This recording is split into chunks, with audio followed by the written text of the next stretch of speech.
Senator Hawley. Thank you very much, Mr. Chairman. Mr. Ellison, let me start with you. You're the Attorney General of the state of Minnesota. Do I have that correct? That's a yes?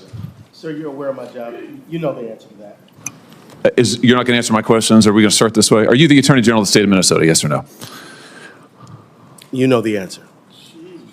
Mr. Ellison, you're in my courtroom now. You're under oath. So I suggest that you answer my questions. You the Chief Law Enforcement Officer of the state of Minnesota, yes or no? Let's try another question. Are you familiar with the $9 billion in historic fraud out of your state, including the $250 million in the Feeding Our Future program alone? You familiar with that? Don't turn to the pages in your book to get your potted answers. Are you familiar with it? Yes or no? Yes, I am familiar with it. Very familiar, aren't you? Because the people who ran the Feeding Our Futures program came to you in your official office in the state capitol December 11th, 2021, and asked for your help in getting investigators off their backs. They complained to you for upwards of an hour about state investigators going after them, and they begged you to help them, and you agreed to it, amazingly. And we know you did. That's not because true. it's all caught on tape. Yeah, Every single sentence is caught on tape. Here's what you said. Let's take a look. Obviously, you said, it's not a question. You said to them, send me the names of all these folks who are investigating them. You said to them, send me their names. And I'll take that list and I'll call the person over at Education who is investigating them and say, what's going on? Why am I getting these complaints? Then he went on to say, I already have my team working on this. What day should we get together to discuss it again? You made pledge after pledge to them. You said, we've got to make sure this guy who's investigating them stops it. You said, you have my attention. I'm concerned about this. You said, let's go fight these people, meaning the people who were investigating the fraud. Why'd you do it? Why'd you help them? Are you going to let me answer? Please, we're all ears. So first of all, you're cherry picking quotes out of there. Why did you help them? I thought you were going to let me answer. Why did you help them? Are you going to let me answer? Why did you help You them? let me answer and I'll answer you. Tell the truth and I'll let you answer. I will tell the truth. Good. Let's do that. That'd be a nice change. Why'd you help them? Now see, Mr. Chairman, I didn't come here to be insulted. I came here voluntarily. You came here for the truth. Let's have it. Why did you help them? The quotes are here. They're in black and white, and every member of this audience can listen to the recording. It's 54 minutes long. It's all in public. You can Google it right now and listen to it. And listen to it all. Why'd you help them? First of all, I didn't help them. You did help them. No, I did not. I certainly didn't. You're saying you didn't do anything for them. You didn't. Well, wait a minute. I already have my team working on this again. That's not you? I have my team assisted with the information that led to the prosecution and conviction of these people. No, you didn't. You didn't lift a finger to prosecute them. No, you did not. No, because it was a federal prosecution. You had, BS. You had whistleblowers come to you as early as 2019. You're the one talking BS. Hey, listen, it's my time. Doesn't know what you're talking about, sir. No, sir. You now have encountered the truth and you don't like it. Why'd you take their money? Why'd you take their money? I didn't. You took $10,000. No, that's a false statement. $10,000 9 days after the meeting. False statement. You took $10,000. Here's what happened. They went to your office. They solicited money from you. They solicited help from you. That's also wrong. They came to your office. It was your official office. You met with them for 54 minutes. No, they asked you for help. You pledged it to them, and they talked repeatedly about money. In fact, it's all they talked about. That's a lie. Money, money, money, money. They said, we will put our dollars in the right place. We will support candidates that will fight to protect our interests. You replied, that's right.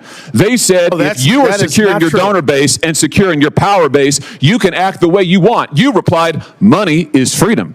They said the amount of money circulating, I'm reading the transcript, the amount of money circulating in our community today is powerful, and we haven't realizing it in a meaningful way. And you said, give me the specifics. And 9 days later, you took $10,000 from people who were then indicted. It's in your reports. Why'd you do it? Sir, was it worth it? You know what? This is a theatrical performance. 10,000. This is the truth. This is what accountability looks like, of which you've had none. You helped fraudsters defraud your state and this government of $9 billion, and you got a fat campaign contribution out of it.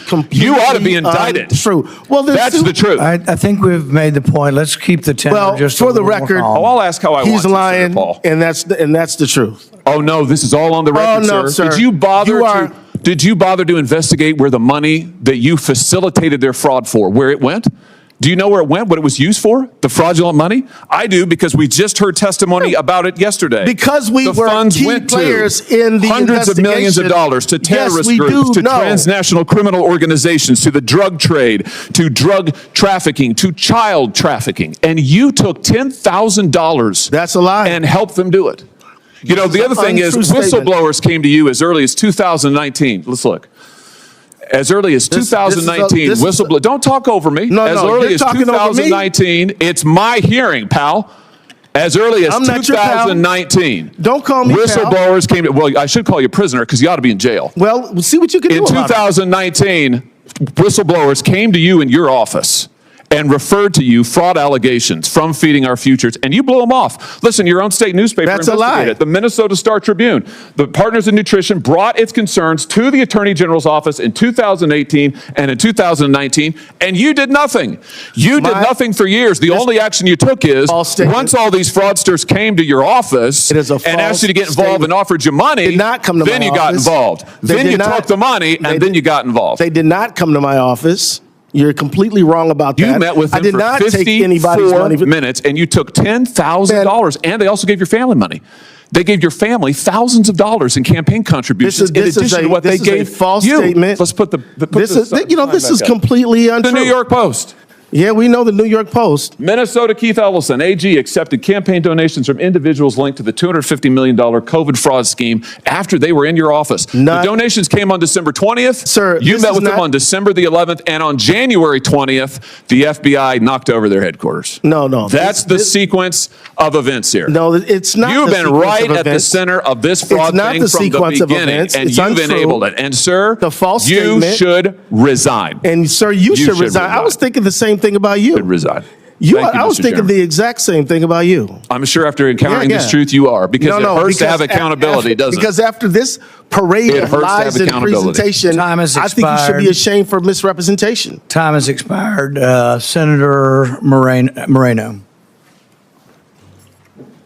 Unexpected next witness. You're expecting somebody on the other side. Or should I go on to Blumenthal? What So, it was? let me ask, Excuse your- me a second. I made a mistake. I I'm thought so so. good it is. In this heated Senate hearing, Keith Ellison, Minnesota's Attorney General, faces an aggressive interrogation that Democrats argue prioritizes theatrics over facts. The exchange quickly escalates into personal accusations and repeated interruptions, raising broader concerns about how congressional hearings are increasingly used to score political points rather than uncover the truth. Democrats emphasize that the questioning relies heavily on selective quotes, assumptions of guilt, and partisan framing, rather than established findings from prosecutors and courts. While the Feeding Our Future fraud case represents a serious and deeply troubling abuse of public funds, Democratic lawmakers stress that accountability must be grounded in verified evidence and legal outcomes, not insinuation or guilt by association. Federal prosecutors, not political grandstanding, ultimately brought the case forward. The confrontation also highlights a recurring Democratic concern, the weaponization of oversight hearings against political opponents.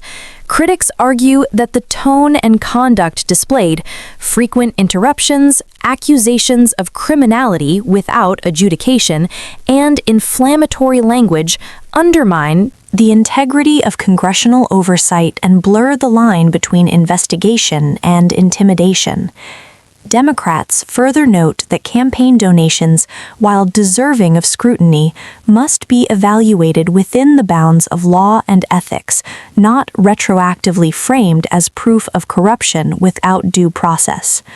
Ellison's office has maintained that it did not obstruct investigations and that his office ultimately contributed to accountability efforts once federal authorities took over the case. This moment reflects a broader debate in American politics, whether oversight will remain a fact-driven tool for transparency or continue sliding toward partisan spectacle. Democrats argue that fighting fraud requires seriousness, respect for the rule of law, and a commitment to truth, not personal attacks that erode public trust in democratic institutions.